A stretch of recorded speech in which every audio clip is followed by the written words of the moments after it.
Hello, everyone. And for those just joining us, welcome to Clarity at Speed Live. We've got a series of fantastic talks happening for the rest of the afternoon, all just 15 minutes each, giving you really bite-sized and actionable insight across digital, startups, and workplace culture. In this lunchtime session, we've got Katie Leeson from Social Chain. We've got Seth Godin coming up later on, so lots to stay tuned for. But right now, I'm really excited to introduce Samantha Clark. So Samantha, hello, Samantha. Hello. So Samantha is a happiness consultant, which sounds like just the thing a lot of us need right now. She's the voice behind the Love It or Leave It movement and the book by the same name. And I'm really excited to hear what you've got to share with us today, Samantha. Over to you. Thank you. So welcome, everybody. As we've mentioned, I am the author of Love It or Leave It, How to Be Happy at Work. And today I have a deep question for you. I want to ask you, what is your expiration date? Sounds quite a provocative question, but we're about making a decision on what we're going to love or leave.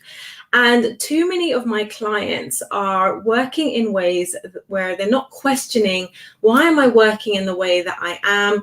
Why do I think this is the only way that I can be challenged to work? And one client recently said to me, I think this way of working for me expired 3 years ago, but I've been balancing this journey between keeping my head down, staying focused, but actually I feel like I'm drowning.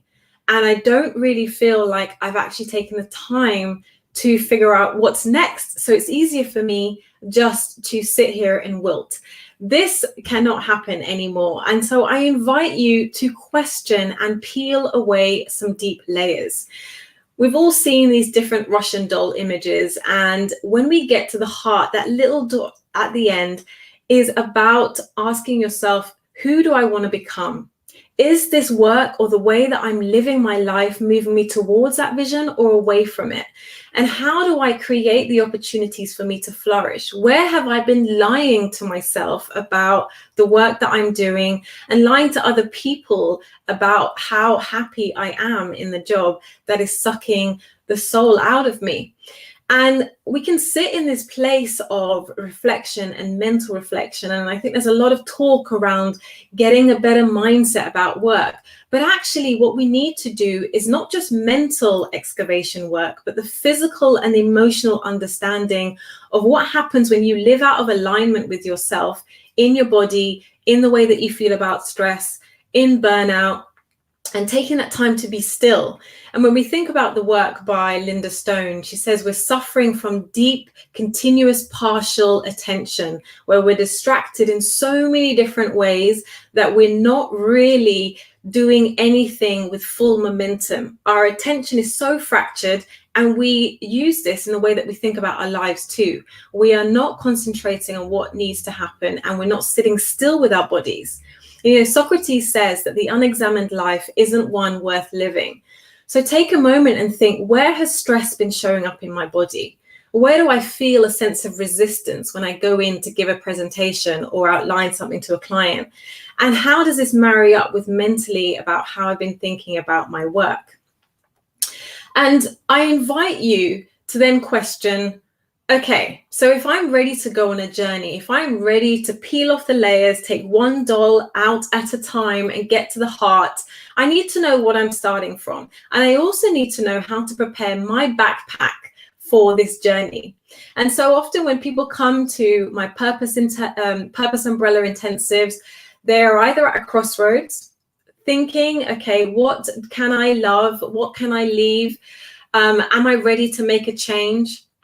They are either in a position where they have faced a setback, so maybe they've been made redundant, they're furloughed, or perhaps they have seen a shrink in like promotions, there are hiring freezes, and they're also seeing that perhaps the money they wanted to earn is not going to happen this year. So they're ready to turn up the boiling point on some of their goals and desires. And actually, some people are in a place where, do you know what? I like my job. I like the way that this year has forced me to rethink how I'm working. But fundamentally, I want to develop better relationships. Or actually, I've realized that I haven't got any routines. I'm just not ending and starting my day that is enabling me to create the masterpiece of who I am. And so I invite people to think about their skills, their strengths, their passions, and their values. And I think values are core. Your values act as your happiness compass on how you live and be on a day-to-day basis. And I think on top of that, when we layer that up with strengths, question yourself, do I know what my strengths are? Most of my clients can easily reel off their weaknesses. And I say to them, okay, that's great. You've told me all the stuff that you're not very good at. What about the stuff that you are good at? And automatically people go to areas of competence. I have a natural ability to be a great listener. I am an amazing speaker. Or they'll say, do you know what? I love planning. And far too often we end up unhappy in the work that we do because we are doing work that people have told us is a real strength, when actually there isn't the direct alignment with an area that energizes you too. Does that strength give you joy, excitement, pleasure? Take a moment and really think today, am I using my strengths, my valuable assets in a way that wants me to do more of them? I guarantee you where you're finding that discomfort in your work is because there is a misalignment with competence and energy. And so going through this, knowing we don't automatically just know what our strengths are. We have to go through what I call experimenting. And at Love It or Leave It, we have like a success path. We are all about, one, taking you where I started at the beginning, asking you, where do you feel your current way of working has expired for you? What might purpose look like for you? And then we go through that journey of thinking about what exists currently in your toolkit.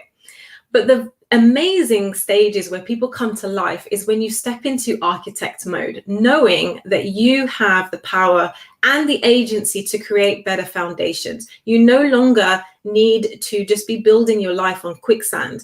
And the only way that you can start to realize what you're going to love or what you're going to leave behind is through trialing and testing. We get clarity through taking action. You don't make great tea with just tepid water. You've got to start putting some fire into what it is that you want. And through these areas, I invite people to think about making creativity an everyday action. Purpose isn't just going to wake up and slap you in the face. It is about you igniting yourself to go on a journey of finding and creating it through testing little things. Okay, I've said I'm interested in doing photography. How many photos am I taking? What can I do to strengthen a skill? If I'm interested in working with larger teams, how do I get more of that experience? Start to create the experiments to ignite a bit more passion in you to make a decision. And then we choose a path. We choose a path. Do you know what? I'm going to go all in on loving my job, or I'm going to go all in on thinking about what the next step is. And what might love it look like? Love it could be, do you know what? I love the job that I do and the role that I have, and that I can be my authentic self. But actually, it's the relationships that are wearing me down. And I'm going to start today hacking my relationships, seeing where I'm triggered, why I'm triggered. How do I go on a journey with somebody else and learn about them and their rich skills, passions, personalities, and also learning about myself in that too. How do I craft my job to really play to my true strengths? Maybe my role of being a supporter and a connector and a great people person is actually draining me, when really I want to be methodical and I want to just get on with what I'm doing, and I can't seem to find that balance. Or perhaps you've realized that I've made so much of work, it's doing fine. I need to figure out who I am outside of work instead. And what might leaving it look like? Leaving it is, okay, great. If I'm in a situation where my role feels incredibly toxic, it's time for me to take a move. If I'm in a role where actually I've been working on an opportunity on the side and that opportunity is going to blow, then you make a decision to leave and you move in that direction. If you're moving on from redundancy, it is about settling your emotional awareness around that. I've been made redundant from the position, but I'm still valuable. And this is what I have to give for the next thing. And we move on and we make a decision. If you're going to leave a role, I always say that you need to start thinking about relationships and connections differently, especially if you've been in a place like my client who said he'd been expired for 3 years. He hadn't even looked at his CV in that time. So we need to also realize that leaving it will come with new behaviors, new experiments that we'll need to trial. Job description tests. Check out the actual job itself and think, is this right for me? How do we headhunt our new position? Actually giving ourselves that power to pitch and promote ourselves. If we're looking at a company and thinking, you do this very well, but you're missing this, or this could give you a strategic edge, pitch yourself in. So to take your decision further, once you've made that yes, I want you to get solid with it. I want you to know, actually, if I'm moving all the way into a leave it, I am leaving behind this, or I am leaving behind the negativity around this, or I am leaving behind my mindset around people. I want you to start making very simple plans. Step 1 is this, step 2 is this, and step 3 is this, so that you can plot out your journey. Less is more, and also finishing will skyrocket your confidence. A lot of the time, our confidence is deflated because we have too many open loops. We're not rinsing and repeating. And when we're making a decision, we're second guessing ourselves and we're going backwards and forwards. We also need to think about naive optimism. I think it's all very well, I'm a happiness consultant. You want to get engaged and want to think about the vision of the future, but we also need to sit and embrace our current reality. And if this year has taught us anything, is that our reality shifts all the time. And we also need to be prepared for potential obstacles, some we aren't even aware of and some that we know of. And a way that you can do this really successfully and to keep you confident on this path, because confidence literally is about trusting in yourself. And when we don't feel happy, it's because we are losing that trust in ourselves to figure out what it is that brings us success. So be aware of your stop signs. Where do you overthink? Where do you fall into a place of doubt? Where do you regurgitate negative thoughts? Oftentimes, when we think about our bodies and the way that we've been built, we are operating in a way to keep safe. We have a negativity bias, and these stop signs can stop you from moving forward. So you might make a decision and then suddenly your mindset says, I don't think that's right. What are your alarm bells? My clients, I always say to them, if you are going to move forwards and execute on a plan, you need to be aware of what your alarms are. Where are you not sleeping, eating, and moving enough to give you that energy? I know after a poor night's sleep, I make terrible decisions. So be mindful of that. And also, what happens when you hit panic? What is your responsibility?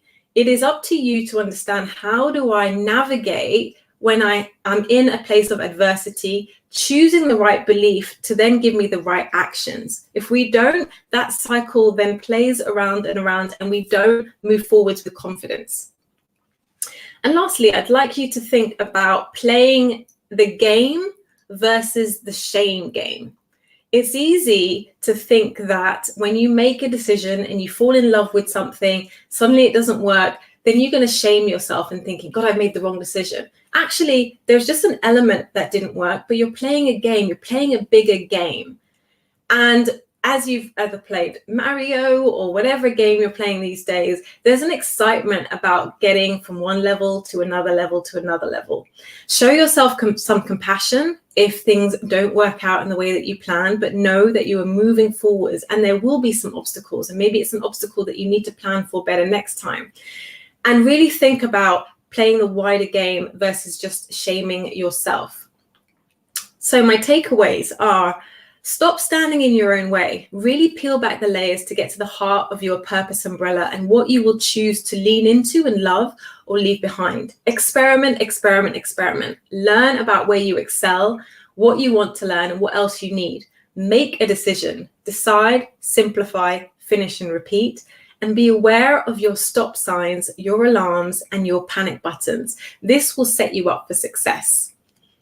And I guess my last slide is: the very cave you're afraid to enter turns out to be the source of what you're looking for. When you think about your purpose, go all in and be able to step into your future self with confidence.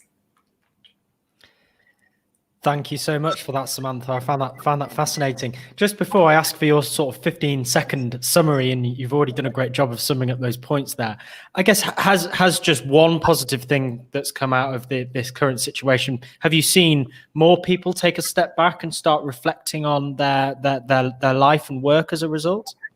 Yes, I think a lot of people are using this time to pause and not get distracted. It's easy for us to be in this state, but actually the world has just disrupted in such a different way that it's hard for us not to think, I've got to do things differently. I've got to reflect and be in a place where the same old decision making isn't going to take me further. And what got me here won't get me there. No, I completely agree. Okay, then, Samantha, we're nearly out of time. I have to ask you if you could sum up what you've said today, your message in just 15 seconds for the audience. Go for it. Peel back the layers, find out what it is that you truly are inspired and wanting to do, excavate your skills, strengths, passions, and values, take action, keep that action simplified, finish and repeat. And lastly, trust in yourself. Play a winning game and don't shame yourself. Your future you will thank you for it. Thank you, Samantha. I fully buy into that, and there's some great response happening in the chat as well. So thank you to everyone who's tuned in, and yes, thank you to you, Samantha. Thank you so much. Great. We press on into the lunchtime session. Coming up at 12:30, we've got Davina Rajupalai, who is a film producer, but also a leading voice when it comes to tackling racism in the workplace. She will be talking about Raw, a platform to show what racism at work really looks like. So that is coming up in about 13 minutes time. So do stay tuned. And if you think that your colleagues might enjoy what's coming up this afternoon, please do send them the YouTube or the LinkedIn link where you're listening. Coming up after Davina, we'll have Katie Leeson from Social Chain. We'll have Diraj Mukherjee, the co-founder of Shazam. And following Diraj, we will have the one and only Seth Godin talking about his new book, How to Ship Creative Work. So do stay tuned for that. We'll see you soon.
Hello, everyone, and welcome to Clarity at Speed Live. For those people just joining us, we're in the lunchtime session now, about halfway through the day, but so much more good stuff to come. I'm really excited to be joined now by Davina Rajupillay. Hello, Davina, how are you? I'm fine, thank you. Hello, how are you doing? I'm good, thanks. I'm good. So just a little bit of background. Davina is a film producer by trade, but is also now one of the leading voices in tackling racism in the workplace. And the talk she's going to share with us today is on precisely that issue. And I'm really excited to hear what you've got to share, Davina. Thank you, Nathan.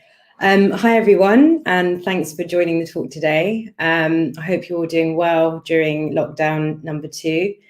My name is Davina Rajupillay. As Nathan said, I'm the co-founder and exec producer at Badlands, a film studio, but I'm also the founder of Raw Racism at Work, a platform to gain insights in racism at work. And that's what I want to talk to you a little bit about today.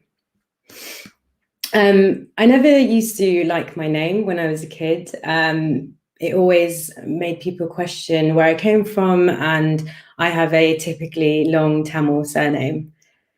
I wanted to be called something like normal, like Laura, like my best friend from primary school. But I grew up in Northwest London in a predominantly Asian and Black area and school. But even with that being the case, I remember being about 8 years old and walking to the shops with my mum and a group of children, probably around the same age as me, calling us packies and throwing stones at us. And it was in that moment that I realized I was different. It was in that moment that I realized that somehow my value as a human being wasn't exactly the same. And I thought the reason why I didn't see people that looked like me on TV or in the books that I was reading or the toys that I was playing with was because there was something wrong with me. And that being the reason why those children said those unpleasant things and did those unpleasant things. And as I grew older and I encountered more experiences, worse experiences, somehow that one when I was a child was the one that impacted me the most. But why? Why was that one, as a child with children who probably knew no better, why was that the one that stuck? Children start forming racial biases as young as 3 years old, and they're learning from us what we do and don't do, what we say and don't say. We're repeating patterns of behavior and cycles. And as you can see from this research on job discrimination by Nuffield College, we are taking these biases into our adult and work life. As brands, as creatives, it's our job to solve problems for our consumers and for our clients. It's also our job to ensure that the work that we produce is representative of multicultural Britain. 64% of consumers are more likely to buy from a brand that takes a stance on a social issue. And so if you care about equality and social injustice, I invite you to learn with me today. Today, I want to talk about microaggressions. By definition, microaggressions are a statement, action, or incident regarded as an instance of indirect, subtle, or unintentional discrimination against members of a marginalized group such as racial or ethnic. The term was founded by a Harvard academic and psychiatrist, Chester M. Pierce. It's fairly new in terms of the mainstream, and essentially they're a form of everyday discrimination, a hidden form of racism that can happen both consciously and subconsciously. On top of my day job, I've been advocating for diversity, equity, inclusion at work for a number of years now. And earlier this year, at the end of May, the tragic death of George Floyd and many others sparked the Black Lives Matter movement to go global. And with that, we saw pledges and commitments from brands and the advertising industry in support of the Black community.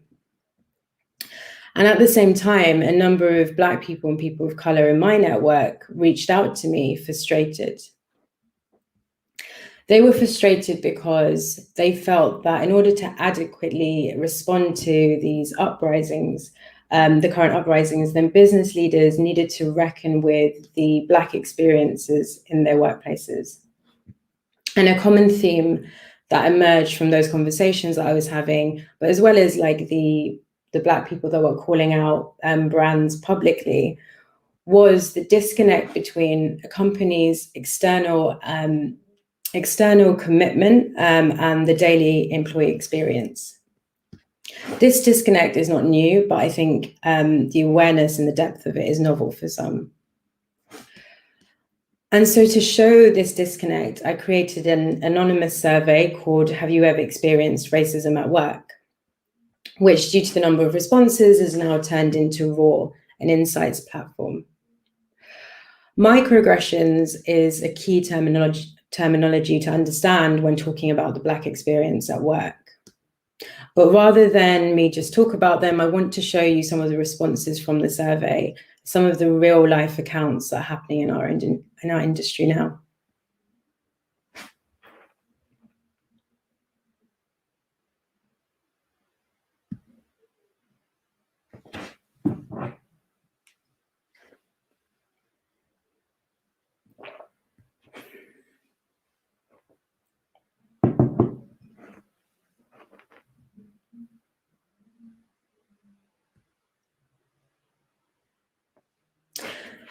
Now, you might recognize some of these in yourselves because none of us are immune to them. And they seem quite harmless, right? Like genuine mistakes or jokes, or perhaps, people are being oversensitive. The reality is, research shows us that regular exposure to racial microaggressions can cause more harm to mental health than overt acts of hate. Further research from neuroscientists and social psychologists shows that people who receive regular racial stress, such as microaggressions, can see the same brain patterns that occur in soldiers who have served at war and are now experiencing post-traumatic stress disorder. This means that racial microaggressions show up in Black people and people of color as trauma, so they're definitely no joke. What makes them and what makes what you just saw so dangerous is, in isolation, they can seem so harmless, and so we often let them pass by without addressing them. It becomes this snowball effect, right? So a snowball, that's this fun, playful thing, rolling down a snow-covered mountain, and as it rolls down the hill, the ball picks up more snow and gains more momentum until it gets to the bottom of a hill, and bam, it can knock someone over.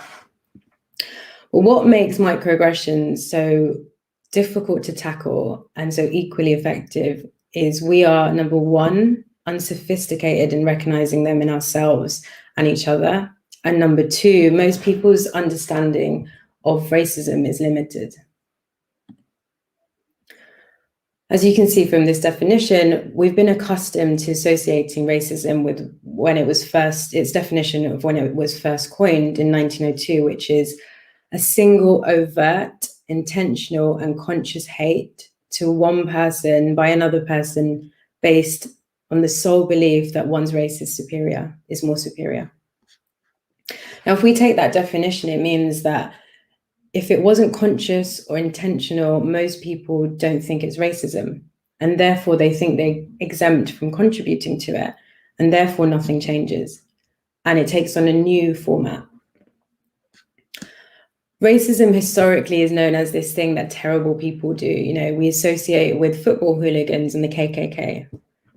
But as we know, people who vote, well-meaning, kind-hearted people who love their children contribute to racism. We can see it happening today on social media. Here are some responses to Kamala Harris becoming the first South Asian and Black woman American vice president.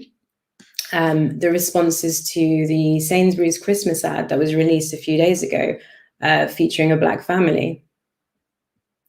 But as we are starting to see present society grappling with its racist present, it seems to be a different story in the workplace.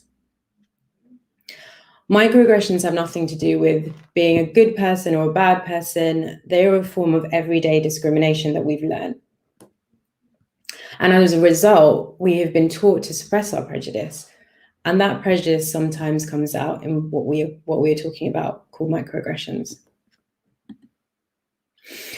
I read an article published by the Harvard Business Review in 2002. It was published, so 18 years ago, and it was called Dear White Boss.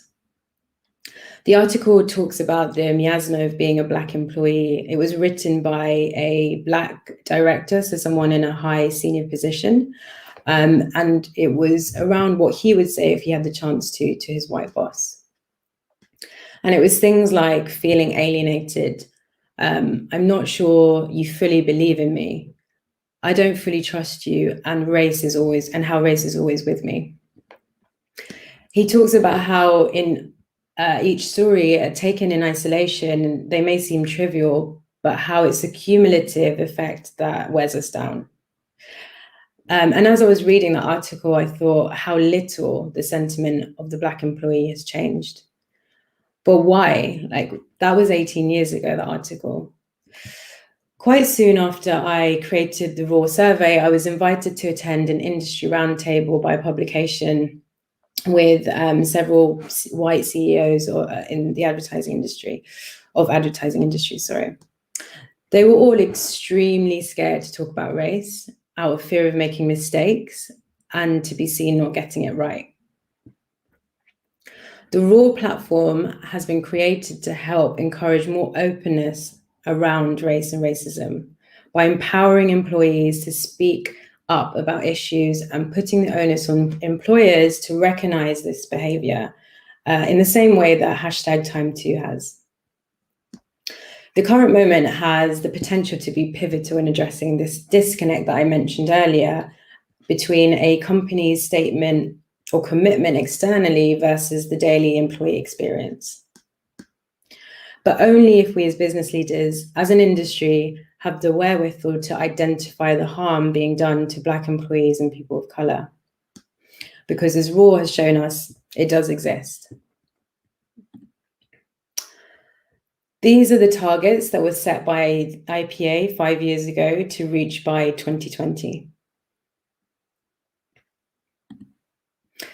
And as you can see, we are way off meeting those, according to the stats released earlier this year from the IPA agency consensus.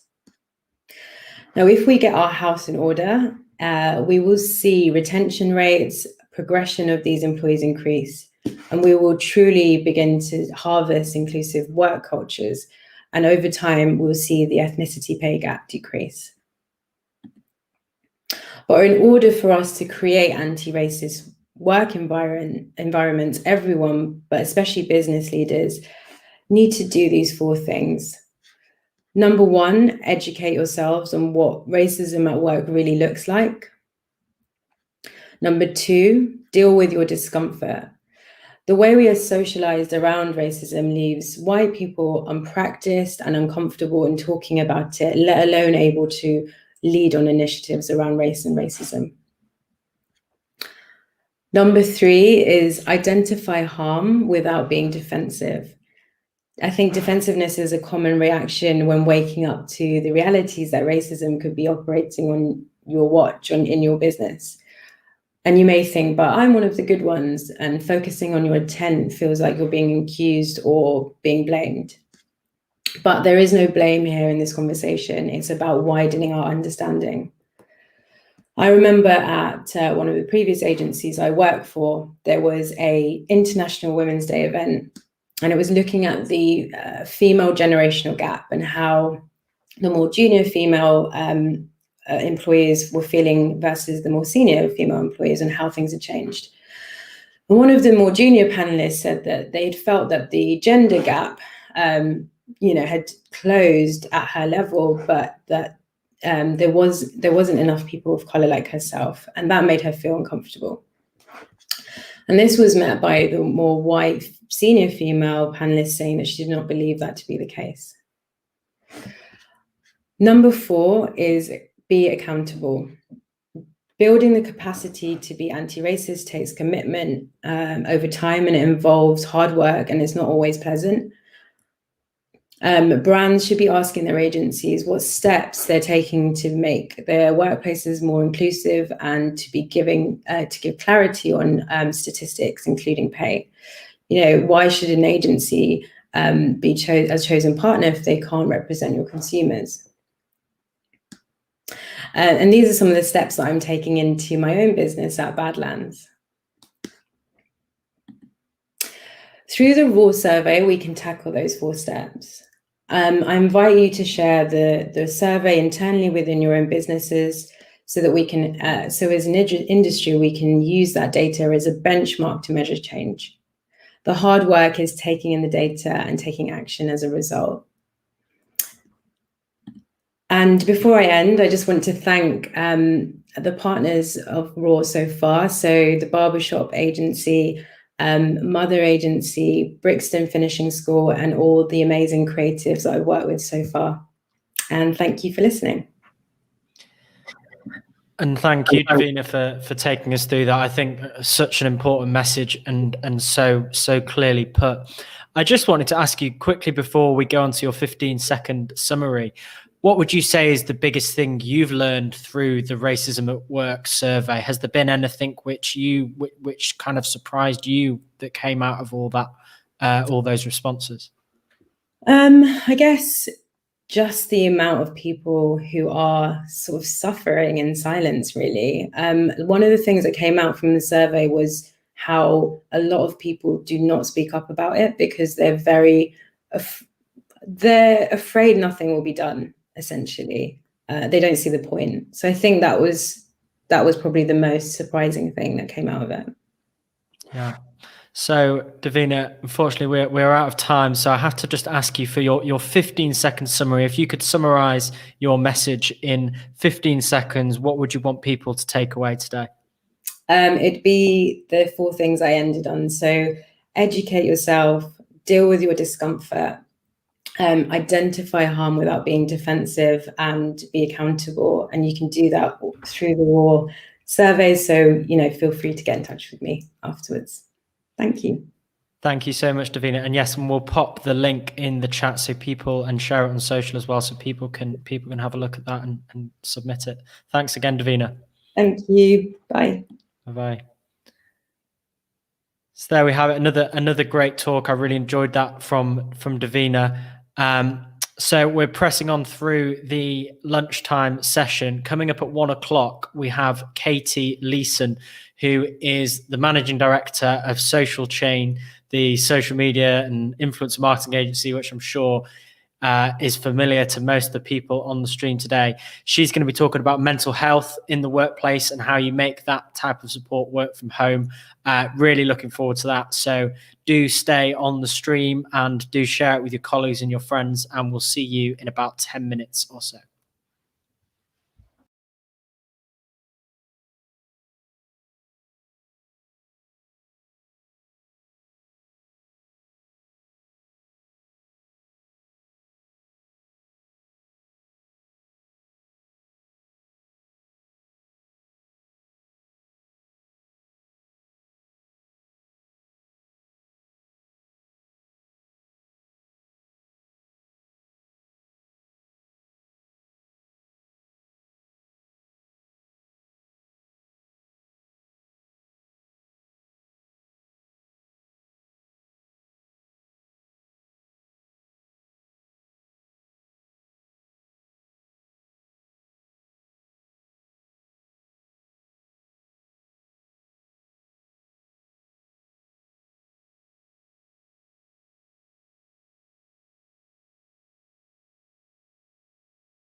Hello, everyone. Welcome back to Clarity at Speed Live.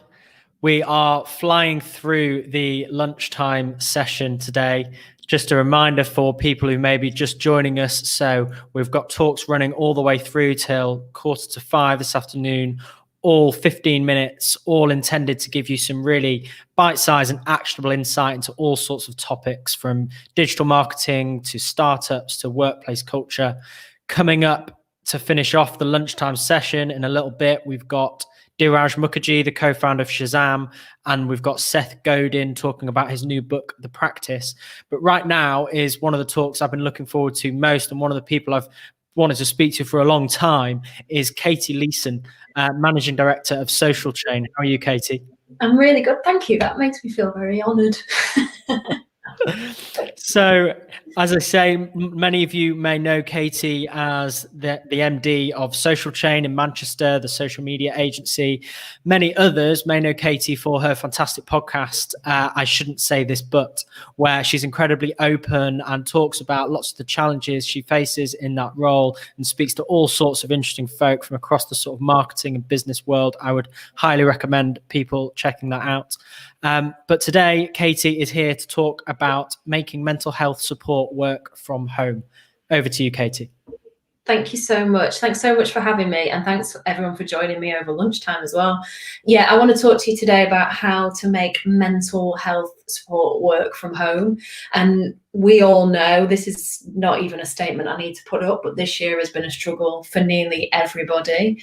And the role of the office and how we're working is definitely changing, and it's something that we are in a state of flux at the moment. So according to Morgan Stanley, in London, nearly half of the office staff are working from home 5 days a week right now. And a survey from PwC showed that 86% of UK bosses see a long-term shift towards remote work enduring.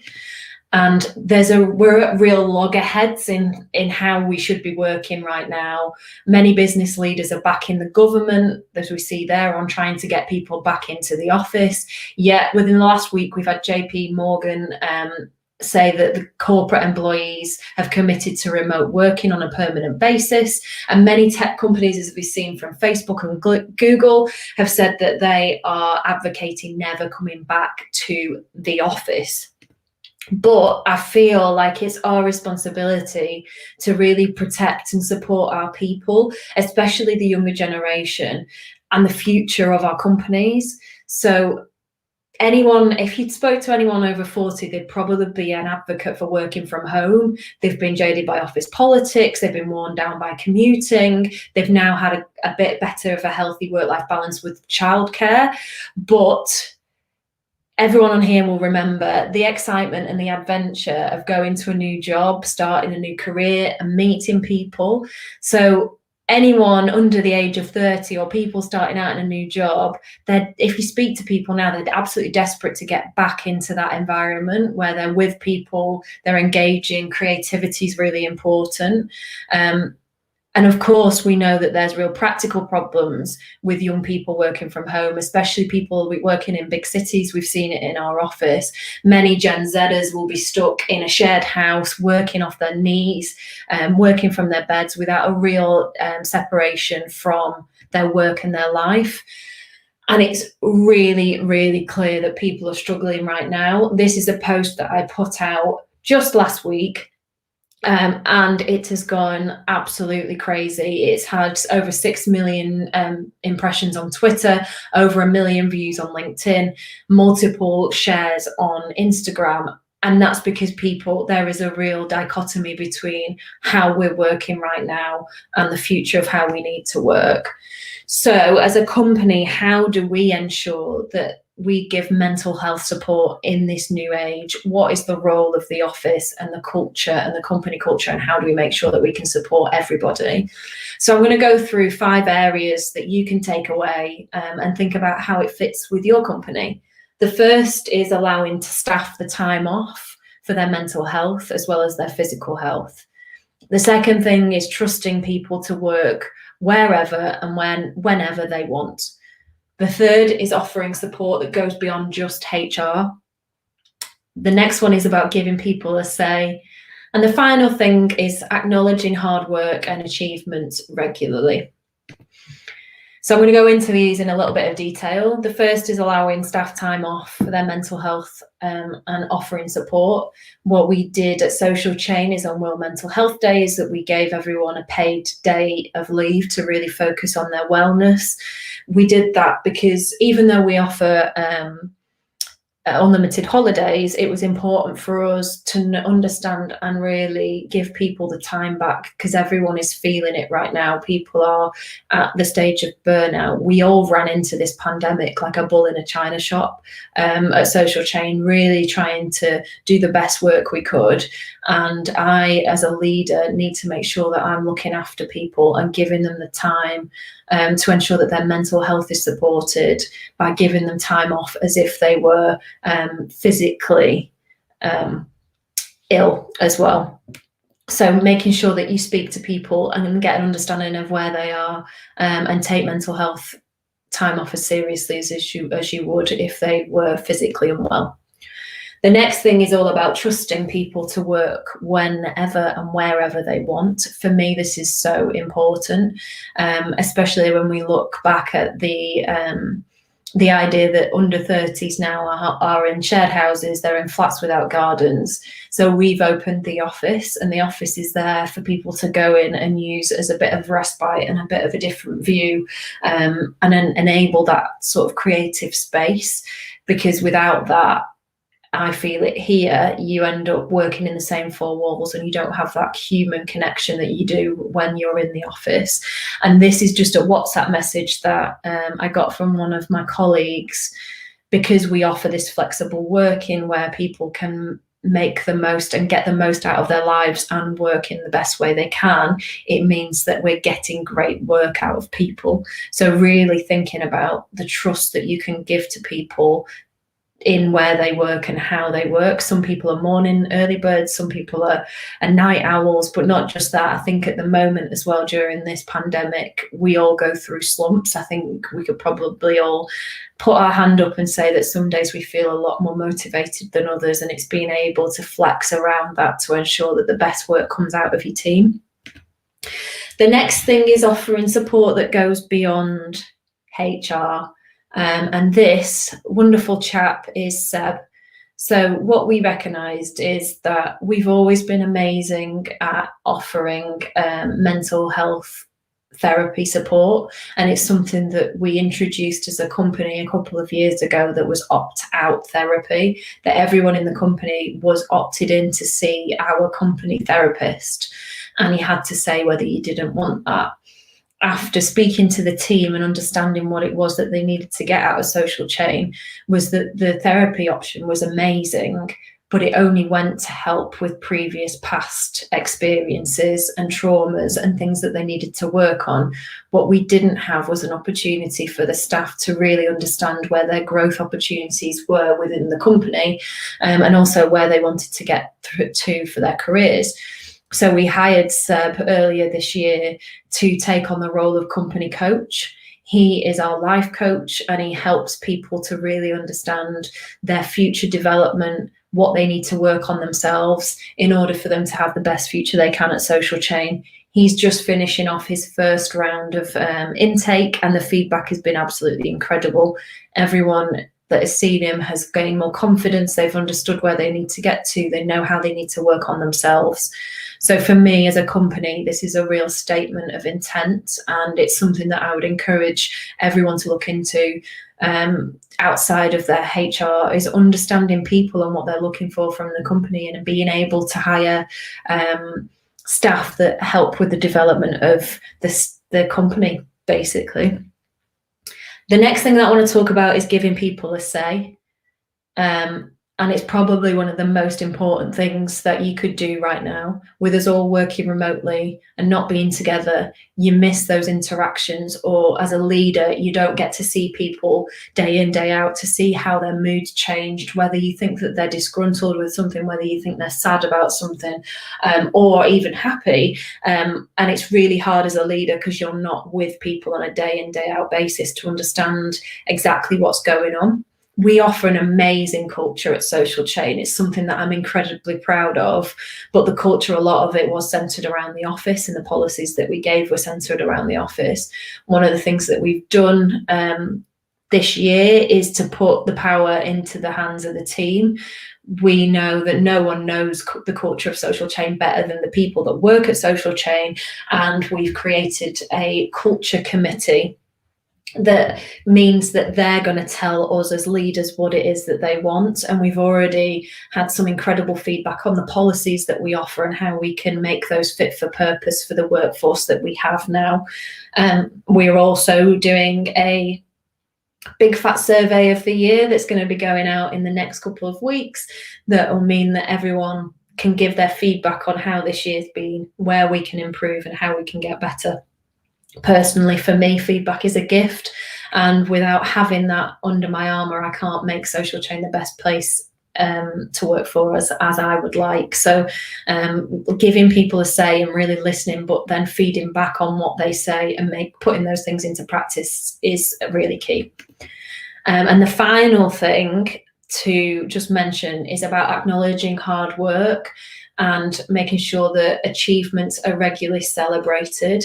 Again, being separate from everybody at the moment means that everyone is working really hard, and without being able to get together to celebrate small wins or big wins, you need a place that you can go to celebrate achievements regularly. We do that at Social Chain in a number of ways.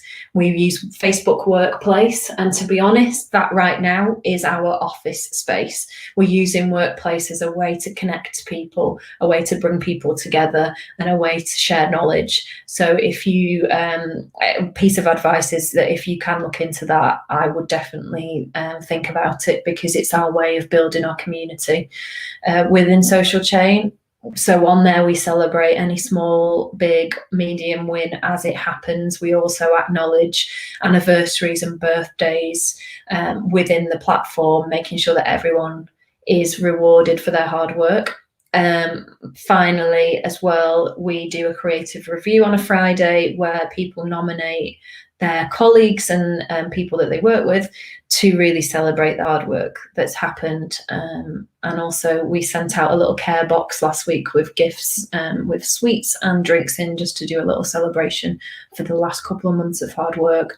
And I think it's important to really take a step back and think about how you celebrate that and how you celebrate everyone's hard work and give people that little bit of a boost that they need right now. So I've rattled through that. This is my 15-second summary, just to go through how do you offer mental health support in this new age. A lot of it is about listening to your staff. It's listening and getting a feeling of how people are behaving, how they're feeling right now. So allowing staff time off if they need it for their mental health as well as their physical health. It's trusting them to work wherever and whenever they want to the best of their ability. You will know pretty quickly as a leader if someone is taking the mick, and you can deal with it accordingly. But giving people that trust, I think, is the first step to having a really close relationship with your team. Offering support that goes beyond HR and looks into the future of the company and how people want to work. Giving them a say and understanding and listening and acting on that feedback. And then also acknowledging hard work and achievements regularly. Thank you very much. If you want to discuss this with me further, my contact details are there. And also I'm going to be covering the area of burnout on my next podcast, which will be out next week. So if you want to give it a listen, I encourage you to do so. There's some great, and the new episode is actually out today. So give it a listen and let me know what you think. Thank you so much for that, Katie, and thank you for your summary as well. I didn't even have to prompt you; you're on the ball. If I could just put a couple of very quick questions to you before you go. Sharing. Someone in the chat has asked, how do you listen to your staff each day? By what mechanics can you gauge that feeling on a daily basis of how your staff are doing? I do regular check-ins with each of my managers. So on a Wednesday, I have one-to-ones with all of my line managers to get a feeling of how their team are doing. So every week I get a clear understanding. But also my door is always open, which is a blessing and a curse. But it does mean that I know exactly the feeling. But also we have a happiness team, which is something quite unique. And they have regular check-ins with people to really just understand what their feelings are at the moment. The happiness team is probably one of the most important teams in the office. And just a question from me to wrap up, I guess, when March hit and everyone just suddenly had to start working from home, it was kind of just like a shock to the system. There was no choice in the matter. And people have just had to quickly adapt, change the way their business works, change the way they communicate with staff, et cetera, et cetera. What's your view looking towards next year and hopefully things returning to some sort of normality and safety? What's your view on how things will normalize in the years to come? Like how much of this sort of shock reaction behavior will remain, and how likely are some businesses to just try and revert back to the status quo of before? It's really difficult to say. I think for me, though, what I would love to happen is that blend of working from home and working from the office. I think if you think about it, like the stats that I said at the beginning, it really worries me that we have a group of young people who are just starting out their career that might not ever get that relationship building. I think if you probably think back to the start of your career, I've got friends that I've had for 15 years because we built such a close relationship working together in our first roles. If we're all working from home, that really worries me that that'll never happen. And I think you work so hard and for so long that having relationships like that is what's built my career, having friends that I can call on when I need them. So for me, it fills me with a lot of fear if a lot of companies decide a blanket approach of working from home and not getting everyone in the office regularly. And I think it's important for people when they start a new job that they have the training and the feeling that they're in a company that cares about them and they know how to move forward. So yeah, I want a blend is what I want out of this. Oh, I would agree.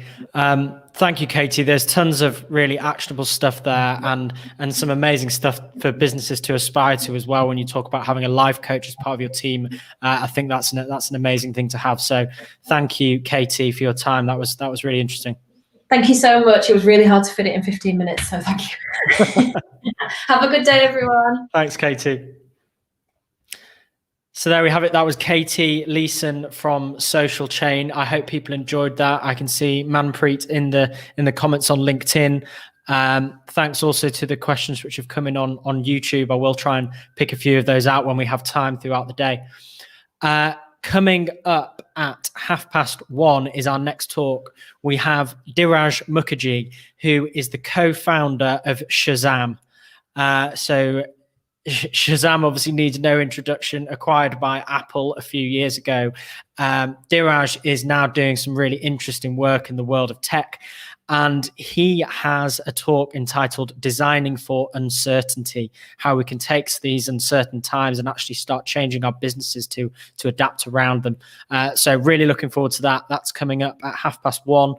If you're enjoying the event today, please do give it a share on LinkedIn, on Instagram, on Twitter, wherever. Please do just drop this link in, send it around on your Slack, ping it around to your team at email. Yeah, we're really enjoying what we're hearing and we're really enjoying your feedback as well. So yeah, keep the conversation going.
Hello, everyone, and welcome back to Clarity at Speed Live. If this is the first talk you've tuned in for today, just to give you a little bit of background to what's going on, we've got 15 talks throughout the course of the day today, all 15 minutes each, delving into all sorts of different topics around digital, startups, and workplace culture. The speaker we have coming up for you in just 10 seconds or so is Dhiraj Mukherjee. Now, Dhiraj is the co-founder of Shazam, which needs no introduction. He is now an angel investor, particularly focused on companies who are solving big problems in the world and setting out to create a better society. Today, we'll be hearing from Dhiraj about designing for uncertainty. Dhiraj, welcome. How are you doing? Thank you. I'm great. Hope you can hear me okay. Hear you just fine, Dhiraj. Over to you. I'm really excited to hear what you've got to share. Fantastic. Okay, so I wanted to just share my thoughts about designing for uncertainty, and really the reason for that is, this year has been so crazy for all of us. Woody Allen once said, "If you want to make God laugh, just tell him your plans." So I told God my plans earlier this year, and he had a good laugh and canceled all my holidays. Stuck me at home with 3 kids. Improvised homeschooling teacher. I ended up with a gin and tonic habit with my wife, and suddenly found myself with a lockdown puppy, which was not in the plans at all. So it's just one of these things where who knew, and we're all in the same boat, or all in the same storm. Now, when I was growing up, I'm from India, and when I was young, it was all about studying and knowledge and doing well in school, and that's how you get into university, and that's how you get a job, and that was the basis, I guess, that the foundation of what I grew up with, what I kind of believed in, and I actually ended up at Stanford Business School, which was in California. This was in the early 90s, 95 to 97, just at the time when the internet was taking off. And it was an amazing place to be, because there were all these possibilities and the opportunities from the technology, and people were running around trying to work out how to make the most of this environment, and startups were sort of mushrooming everywhere. And I remember I had a professor at business school in my second year, and he told us, he said, you learn all these tools and techniques, all this analysis, but then as you get later in your career, you find that you have to use your instincts more, you use your judgment more, you're making decisions with incomplete information. And I was 25 at the time, and I sort of stored this away for future use, but it wasn't particularly relevant, or it didn't make a ton of sense at the time. Now, understand that human nature is about wanting to know, wanting to understand, to look ahead, and to be able to predict what's going to happen next. And I think that's part of the foundation almost for the scientific revolution.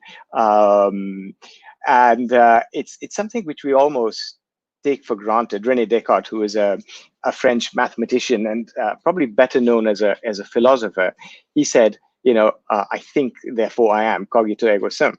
And that's the basis for this, the rational mind, the empiricism, the belief in knowledge.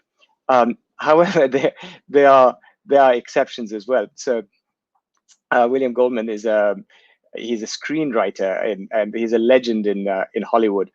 And he wrote a book called, I can't remember, a book about the movie industry. And the first line was, Adventures in Screen Trade is the name of the book. His first line was, nobody knows anything.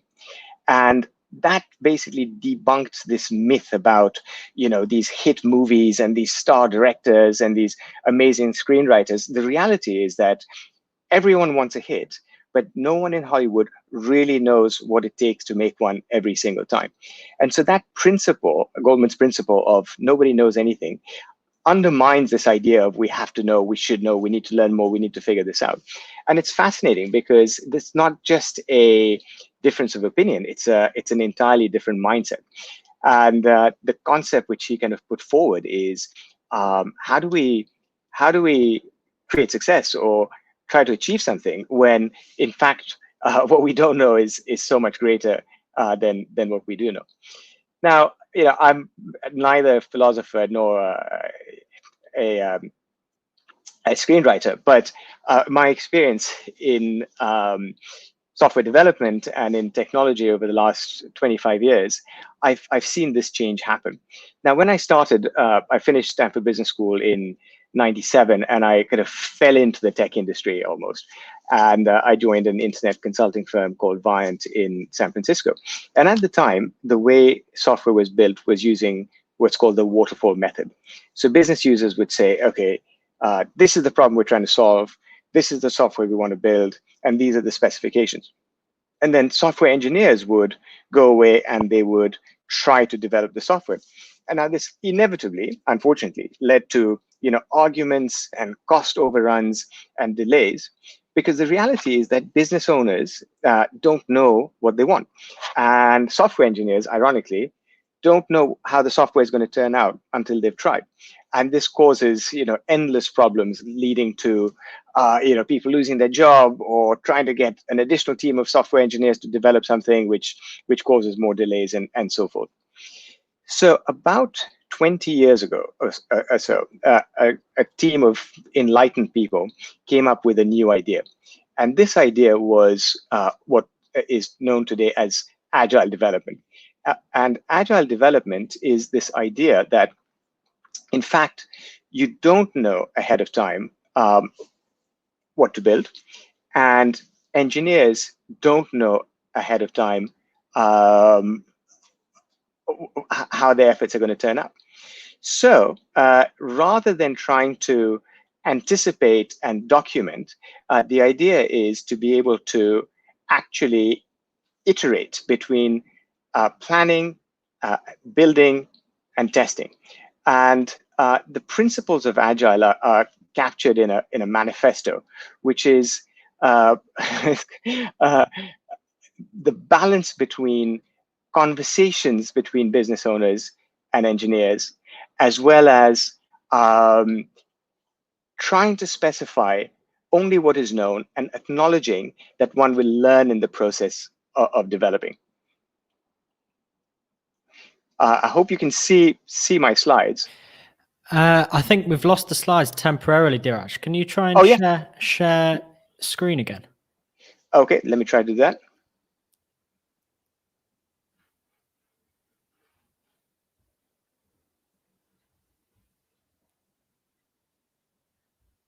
How's that?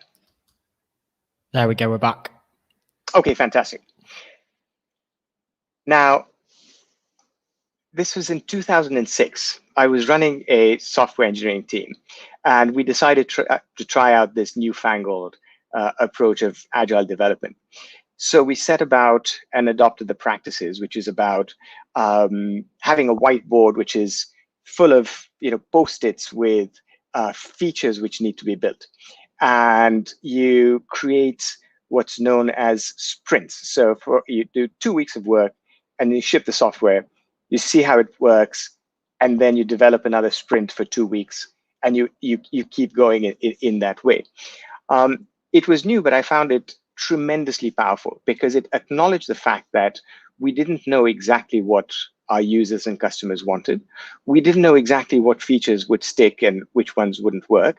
And we didn't exactly know what the metrics would look like at each stage of the process. And this worked so well because each member of the team could then observe what other people were doing, be part of the decision-making process, much more information, and acknowledging that none of us knew exactly what the final product would look like. There's a great quote by Tim Ferriss, one of my favorite authors who wrote The 4-Hour Workweek.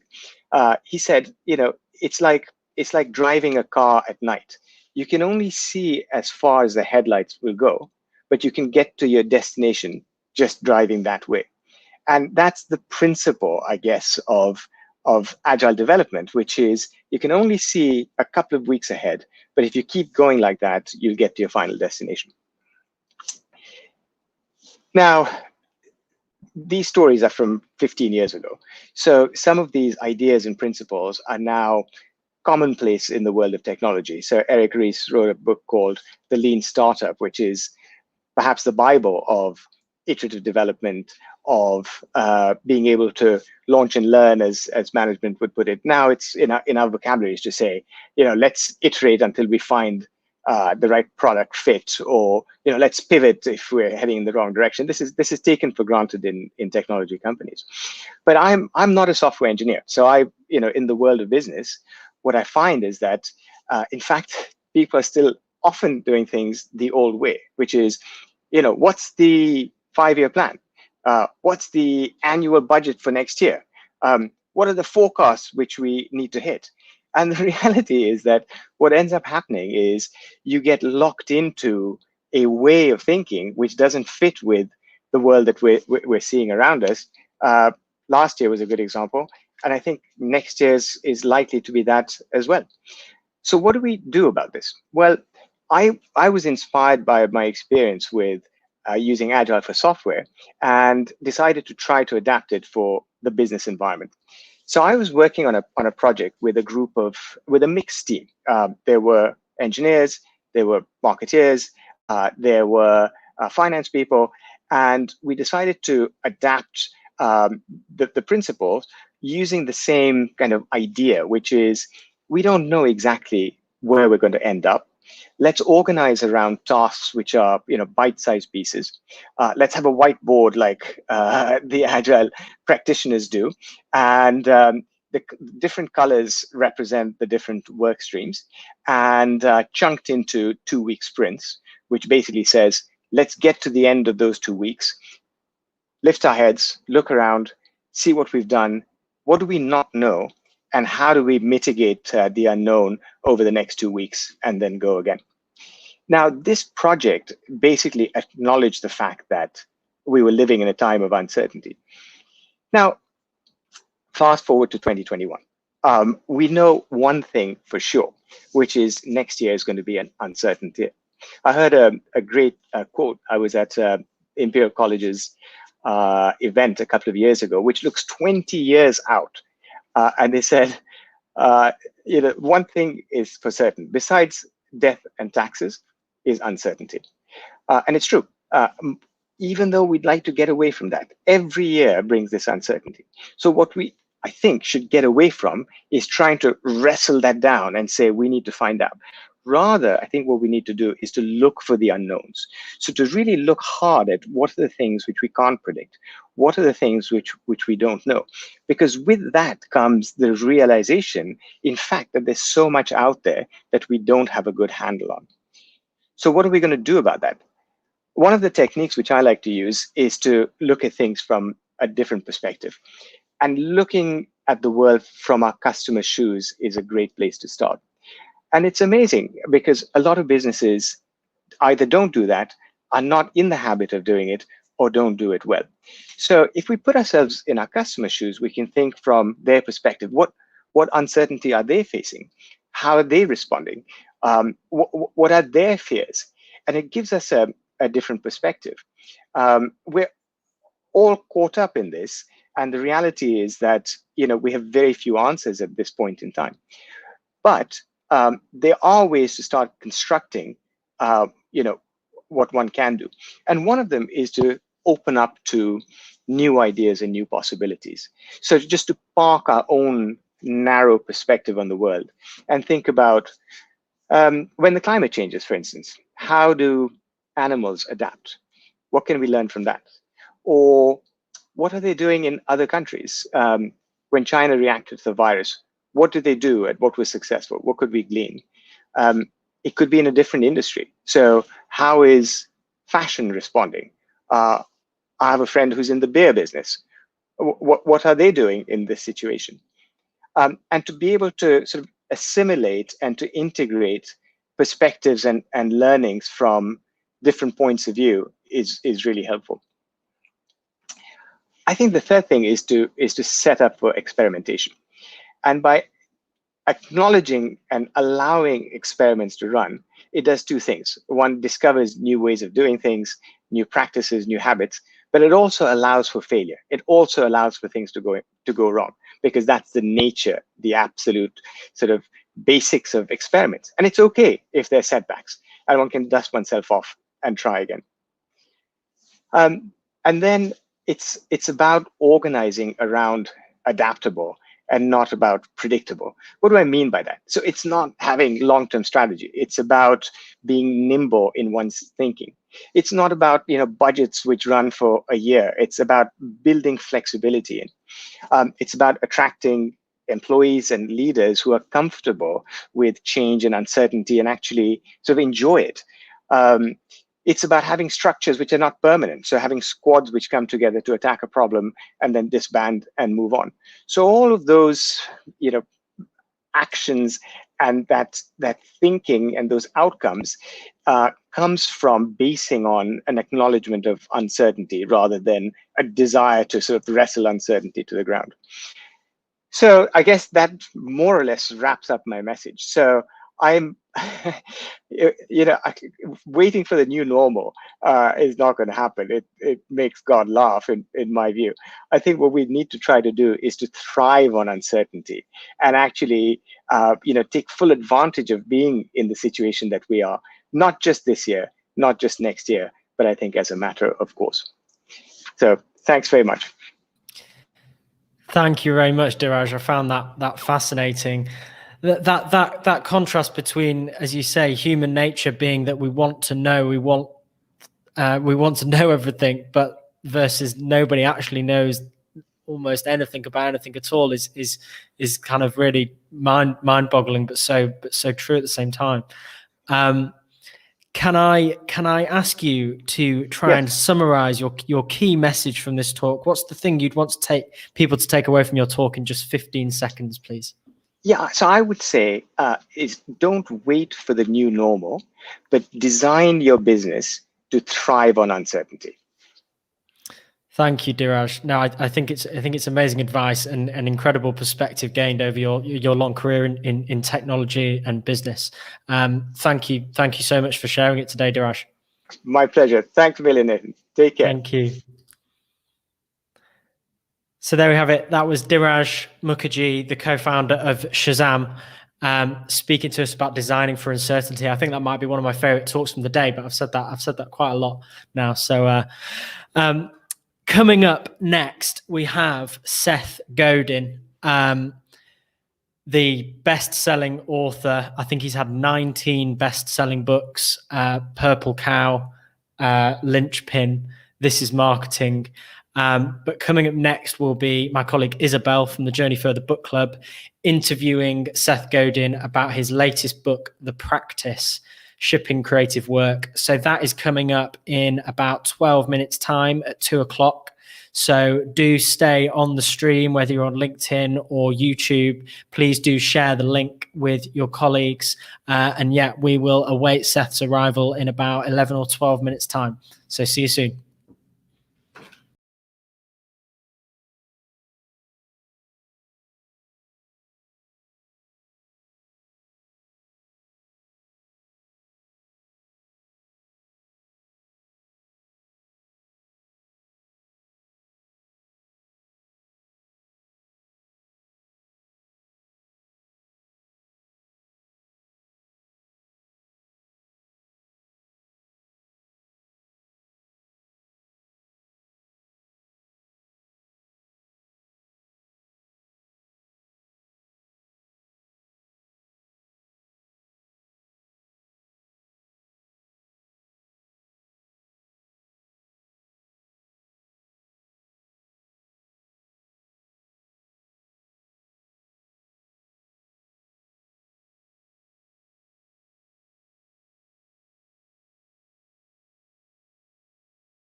Hello, and welcome back to anyone who has joined us already this morning, and welcome to anyone new who's just tuning in to the end of our lunch session of Clarity at Speed Live today.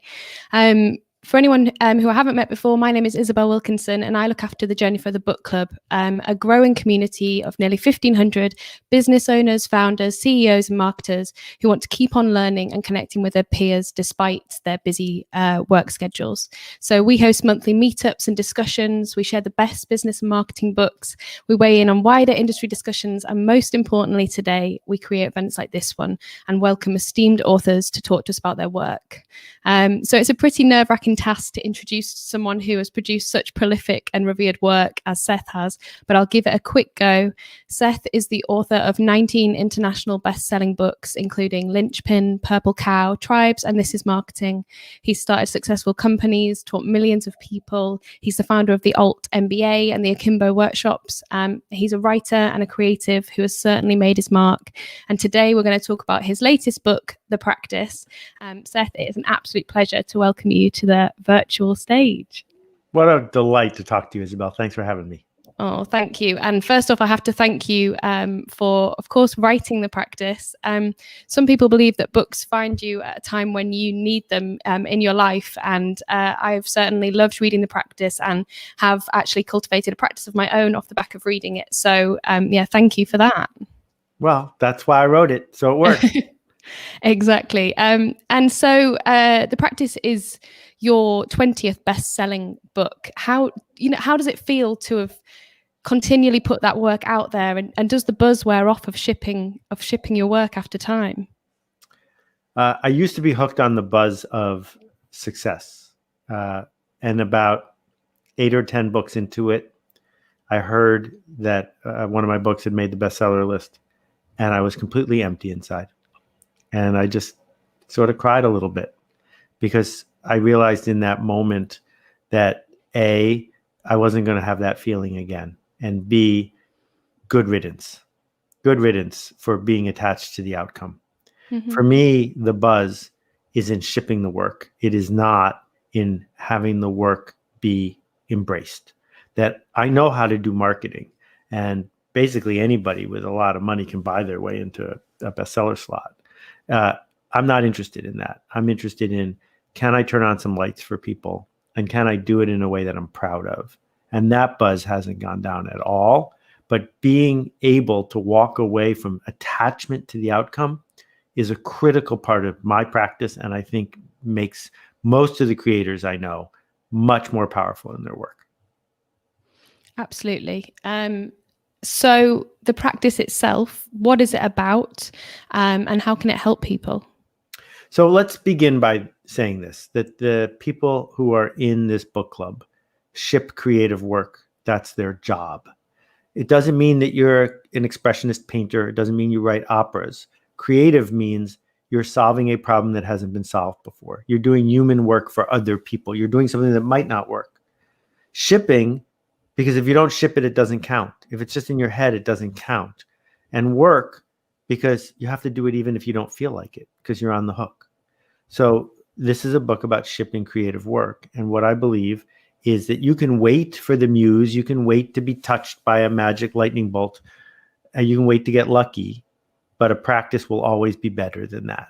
And a practice doesn't guarantee it's going to work. But a practice, a way of thinking about your work and doing it on the regular, is the single best way to be a productive contribution. Wow. And you just mentioned the idea of being on the hook. And towards the start of the book, you share a Turkish phrase, which I don't think my linguistic skills will allow me to have a go at saying, but it translates as "there is bread on the hook." Can you tell us a bit about that idea and how we can apply this idea of being on the hook to our own creative work? Well, so in the US, the phrase on the hook brings to mind fishing. And I don't think most people want to be a fish. And so I started looking as to where did that phrase even come from? And it might have come from this, which is in Turkey, if you go to a traditional bakery, if you have a couple extra bucks, you can buy 2 loaves of bread instead of 1. And the owner of the bakery will take the second loaf and hang it on a hook on the wall. And if someone who is hungry, and in today's pandemic too many people are hungry. If someone who's hungry comes in, they can say, do you have anything on the hook? And they receive the loaf of bread that you paid forward. I like that. I like that idea of choosing to be on the hook, to say, I'm going to commit to bringing something to the world that makes things better for someone. And when you look at it that way and you realize it's a generous act, it's a lot easier to do this work. And I'm just hoping to teach people that being on the hook is way better than not being on the hook. Absolutely. And it is such a beautiful example. And I guess kind of throughout the whole book, one of my favorite aspects is just the number of really fascinating examples of creative work and anecdotes that you share. For example, we hear about a former world champion poker player, Dave Grohl's mum, the New York illustrator, and so many more. I'm really interested as to how you find these examples, how you curate them, because they just really bring the book to life. And they feel like a bit kind of behind the scenes access, to be honest. Well, that's part of my practice. So, in not knowing you very long, I know a lot about your tea drinking habits. I know a lot about what it was like for you to go to college for the first time, and 17 other things, because that's what humans do, is we live life through anecdotes, not through sifted data. And what I do for a living is I collect them. And sometimes I will write an entire book simply because I needed to put a story somewhere, because somebody connected with me or interacted with me, and that story was enough to turn on lights for people. And in the case of the practice, there's a sculptor in the United States named Elizabeth King. And Elizabeth has a sentence that says something like, the practice keeps us from the poverty of our intentions. And what she meant was that if you have to decide every morning that you're going to work out, or decide every day that you're going to ship something creative, a bad day is going to wipe you out. Whereas if you say, I'm a runner, and runners run, right? I brush my teeth every day, not because I feel like brushing my teeth, but because it's a new day. That is part of the practice. And once Elizabeth shared that, or a friend shared Elizabeth's quote with me, a whole bunch of lights went on, because I realized that so many people think creativity is a gift, that it comes from the muse, that we have to have a little shrine. None of those things are true. I'm 7,500 blog posts into my blog, 7,500 posts in a row. And there's going to be a post tomorrow. And it's not going to be out because it's my best post. It's going to be out because it's tomorrow. And that's what it is to have a practice. Wow, and that is a phenomenal amount of blog posts. So congrats to you. But it's only one at a time. Yeah, exactly. You're very right. And that idea you touch upon of, I am a runner, I am a writer. A word I've always struggled with is the word aspiring. When people say that they're an aspiring writer, and this was probably, maybe, as you say, when I was finishing university myself, and I was kind of thinking, well, who am I? What do I want to be? And people were saying, oh, you're an aspiring writer? And I was like, well, no, because I already do the writing. And I just wondered what your thoughts were on the word aspiring. Right. So aspiring is one of two things. Either it means I am waiting for external validation. And that doesn't have anything to do with writing. That has to do with being successfully published. So you can say, I am aspiring to be successfully published. That's different than saying I am aspiring to write. If you are aspiring to write, what you're really waiting for is reassurance and a guarantee. And those are traps. And what you need to do is simply write. Exactly that. And so a theme that runs through some of your previous books and is prevalent in the practice is the idea of creating for your minimum viable audience, and creating for someone instead of everyone. I wanted to know who you wrote the practice for. You know the answer to that. I wrote it for you, Isabel. Thank you. I did. I'm not pandering here. That's exactly who I wrote it for. And, fortunately for my publisher, there's more than one of you in the world. Mm-hmm. There are a lot of people who don't get the joke. Fine with me. That, J.K. Rowling has more 1-star reviews on Amazon than I do, but I have 1-star reviews too. Fine. Those people are not saying I'm a bad writer. They're saying I didn't write the book for them. It's true. I didn't. Okay. Thanks for letting me know. And The idea when you sit down to write a book is to say, what change do I seek to make? And who is enrolled in this journey? So if someone's not in the emotional state of wanting to ship creative work, it's very hard for me to persuade you to do so. But if you do want to do that, but you've been frustrated at your method, at your approach, at your narrative, if you need not reassurance, because I offer none, but if you need to know that others have been in the same boat, then a book is a useful tool. But the real win of books, and that's why book clubs are so important, is a book is a complete package all in itself. There are no links to other things. And you can hand it to someone and say, this is it. This is the whole, John Steinbeck wrote it and he finished. It's the whole thing. Let's talk about it. And the big home run for me, devoting a year of my life to making a book, is maybe 5 people will get together and start a mastermind for a year, because that is what's going to change their life, not my book. And why now? Why now have you dedicated a year of your life to write the practice? Well, I don't think very many of us are going to miss 2020. And there's so much unevenly distributed pain and suffering. There's so much discontent. There's privilege combining with frustration and everything in between. So how are we going to make things better? Well, I'm not sure we're going to make things better because someone is going to come on a white horse and fix everything. I think we're going to make things better peer to peer, person to person. We're going to patch over so many of the amplified challenges that social media has brought to us.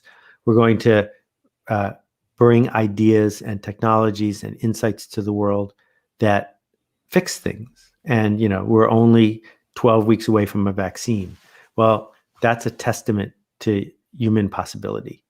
So I wanted to be able to say to people, you have the lever right now. You have the ability. Don't watch cat videos on YouTube. Don't just figure out how to stall one more day by watching Netflix, because you stall enough days and you're dead. Why don't you just ship some creative work instead? Absolutely. And obviously on 2020 and the fact that we're living through some objectively anxious times, I wanted to talk to you about worry and fear. And on top of that, like sometimes the idea of committing to your practice can be scary. So where should you put that fear and worry? Right. If it's not scary, then I don't think you're trying hard enough. If you're a runner and you run a marathon, you're going to get tired. Don't go to a coach and ask for coaching on how to not get tired. That's an absurd thing. And in fact, as you get into better shape, you should run faster so you get tired again. That's the purpose. That's how you know you're onto something. And the same thing is true with our fear. We cannot make our fear go away if we're doing important work. And I wrestle with my fear every single day, but it doesn't go away. But that doesn't mean I can't dance with it. It doesn't mean I can't use it as a compass. And it is telling me if I'm onto something. And if there are too many hours in a row where I am not feeling fear, then I have to look hard in the mirror and say, well, how could I work harder? Absolutely. So we've just got kind of 2 minutes left. For people listening who want to take steps to create their own practice and they haven't picked up the book yet, what would kind of your 3 top tips and tricks be? I have one, which is please don't look for tips and tricks. Tips and tricks are an internet trap. And, we've put an infinite number of tips and tricks into the world in the last 15 years, and it hasn't improved the lives of very many people. That if you want to learn to be a great chef, don't look for tips and tricks on how to boil an egg. And if you want to learn to ship creative work, if it's really important to you and you realize it will change your life and the life of other people, allocate more than 15 seconds to figuring out how to do it. What I'm trying to sell people on is committing to a journey. And you don't commit to a journey at the same time you're looking for tips and tricks. Thank you. So we're at the end of our time, but I just wanted to ask you then, in roughly 15 seconds, what do you want people picking up the practice to take away with them? I would really like people to have a conversation with each other about this. I know that when I've hit speed bumps in this 40-year career, and there have been plenty, the easiest way through a speed bump is not when someone reassures me. It's when someone has my back. And those are different things. And right now, when we are so disconnected and feeling so alone, you need someone who's got your back. And I'm hoping that if you read this book, you will share it with someone else and find someone that you can support as they seek to make things better. And that's fantastic. Thank you so much, Seth. For anybody who does want to read the practice and you're not already a member of the book club, we do have copies of Seth's book ready to send out. We absolutely want to have that conversation and to share this incredible body of work. So, Seth, thank you for writing it. And to everybody at home, thank you for listening.